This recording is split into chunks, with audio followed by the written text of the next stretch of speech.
Ahoy, this is Zdenka. What is on my iPhone 17 Pro in terms of video or filmmaking apps, video editing, photography, and photo editing apps? What free apps would I recommend in 2026? What do I truly use? And no, this video is not sponsored. Content creation is my full-time job. Daily life and travel I also capture with a smartphone. I'm not a fan of subscription-based apps. I try to avoid them. I stay with free apps whenever I can, and I'm assuming we are all on the same page. So how about we start with video or filmmaking? Most of the time, I use the built-in camera app. Whenever I am teaching here on YouTube how to use the camera app, I just use the standard default settings so I don't confuse you. For my use, there are things I changed or disabled. So let's go to settings. That is HDR. I don't need it. When you film clips in HDR and you edit them on a smartphone or you just share them with other smartphones, that's totally okay. But when I upload those files on my PC, on my laptop, and I start working with them in Adobe Premiere Pro, everything starts suddenly crashing. I usually have to convert the files. It takes extra steps. So for that reason, I just keep it off. When it comes to the camera button, I simplified it as well. I turned off the camera adjustments. I would rather change the adjustments on the screen than with this button. I only really use the button to open the camera app. Since I'm in camera settings, I might as well mention the photographic styles. And it's the same thing here. When I'm filming a tutorial for you guys, I keep it on standard. This is what all of you have on your smartphones by default, so I don't want to confuse you.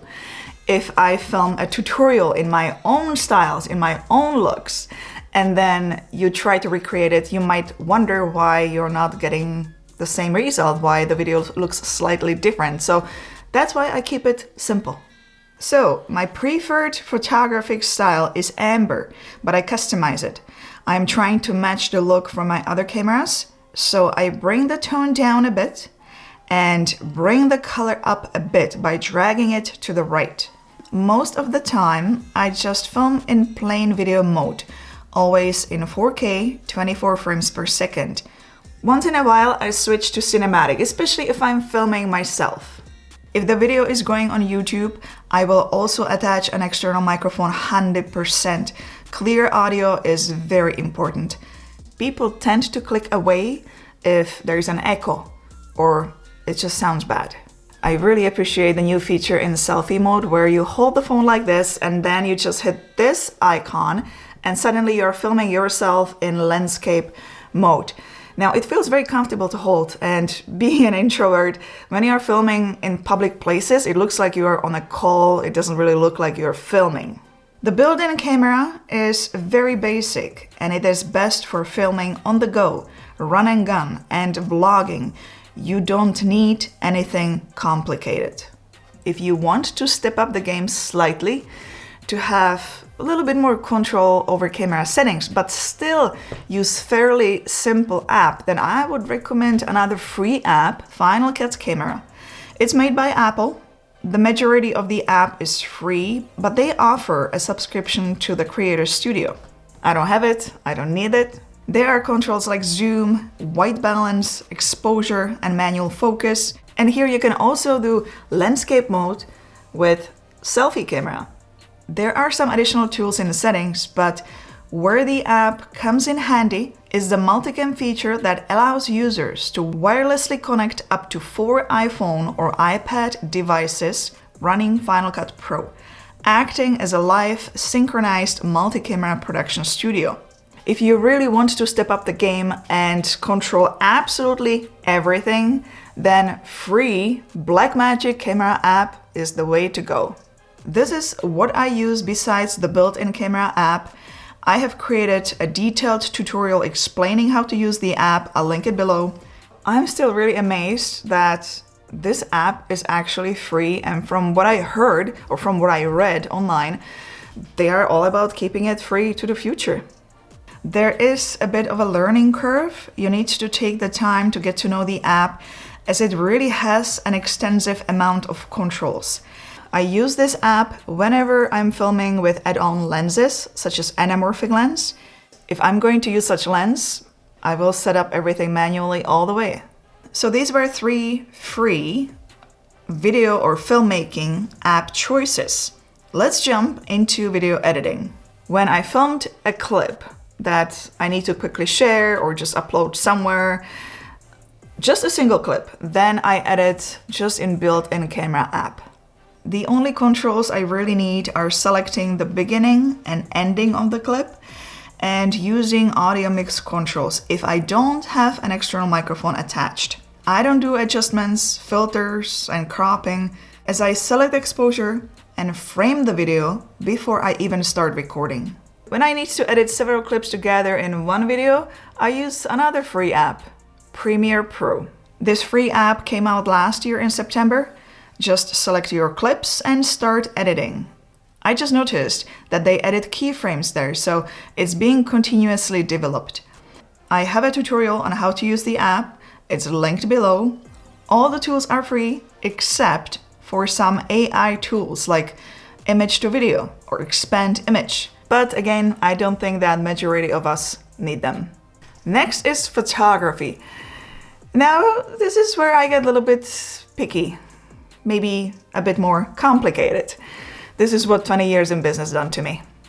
Built-in app, just a plain photo mode, is of course what I use the most of the time for quick family moments, snapshots on the go, just personal use that stays on my phone or computer. I might share something here and there on socials. I always switch to portrait mode whenever I'm taking a photo of a person, pet, or object that needs a blurred background. But I generally tone down the effect as I don't like any smudged edges because it's digital. What I play with is exposure, as it is always all about the light, and creative framing before I take the shot. But I don't think I go crazy with framing and all that when it comes to family photos or my personal stuff. Those are just quick snapshots. I do here the bare minimum. So this was the free built-in app. If I have time to take pro-level photos, I always use reflex apps. Those are not free. However, there is a very strong reason I'm using them. First of all, you can select exposure and focus separately. Simply tap with 2 fingers on the screen to pull out exposure and focus reticles. One is controlling exposure, and the second one is controlling focus. For portraits, I always use a telephoto lens from the same Italian brand, Reflex. I want to avoid the digital portrait look that the iPhone offers in built-in app. You don't have to worry about smudged edges.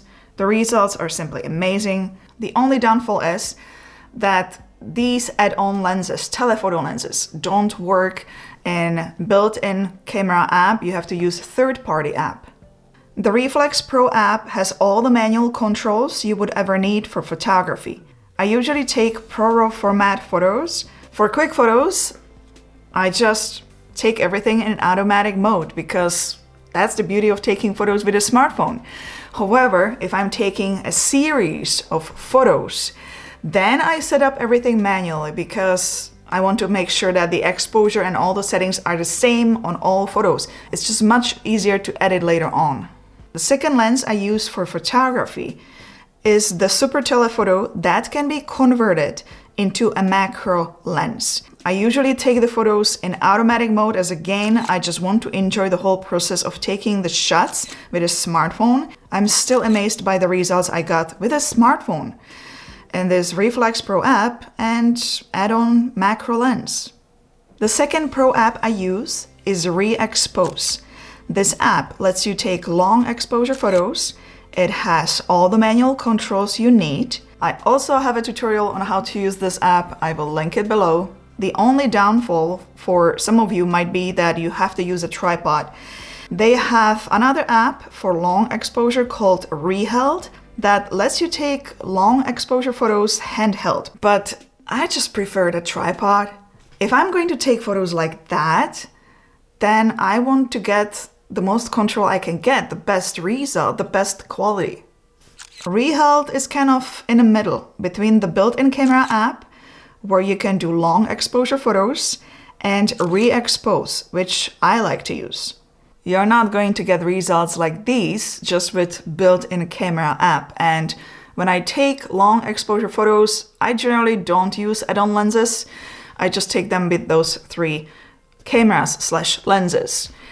Now the question is, where do I edit the photos? Most of the time, I use the built-in camera app. It's free and it has all the tools I need for general photography, for quick sharing on the go. To be perfectly honest, for professional photography, I always edit on PC. I simply need to see the big screen. I am an Adobe user. I pay monthly subscription, so I use mostly Lightroom or Photoshop. Lightroom is also available on smartphones. If you want low-cost, non-subscription-based software, I would check out Affinity Photo 2. When it comes to portrait retouching on the phone, I started using Ivodo. I recently reviewed it in one of my videos. What this app can do is unreal. You can control absolutely everything when it comes to portrait photography. Everything I mentioned in this video, again, is linked below.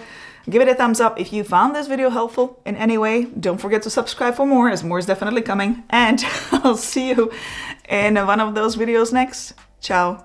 Ahoj.